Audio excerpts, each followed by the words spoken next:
He's a legend. He's a legend. He's a legend. Nandamuri Balakrishna senior NTR కొడుకుగానే కాకుండా నటవారసుడిగా కూడా టాలీవుడ్ సినీ ఇండస్ట్రీలో తనకంటూ ప్రత్యేక గుర్తింపు తెచ్చుకున్నారు. కానీ ఆయన మొదటి సినిమా సెంట్రల్ గవర్నమెంట్ బ్యాన్ చేసిందనే విషయం మీకు తెలుసా? బాలకృష్ణ గారు నటుడిగా పరిచయమైన మొదటి చిత్రం తాతమ్మ కళ.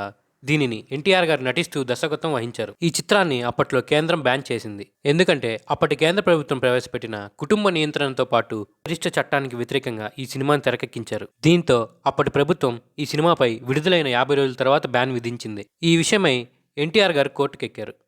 అంతేకాకుండా ప్రభుత్వం చెప్పినట్లు కొన్ని మార్పులు చేసి మళ్ళీ ఈ సినిమాను 1975 సంక్రాంతి కానుగా విడుదల చేశారు. ఇలా మన నటరత్న బాలకృష్ణ గారి మొదటి మూవీ బ్యాన్కి గురైంది. ఈ చిత్రంలో ఆయనతో పాటు తన అన్నగారైన హరికృష్ణ గారు కూడా నటించడం జరిగింది.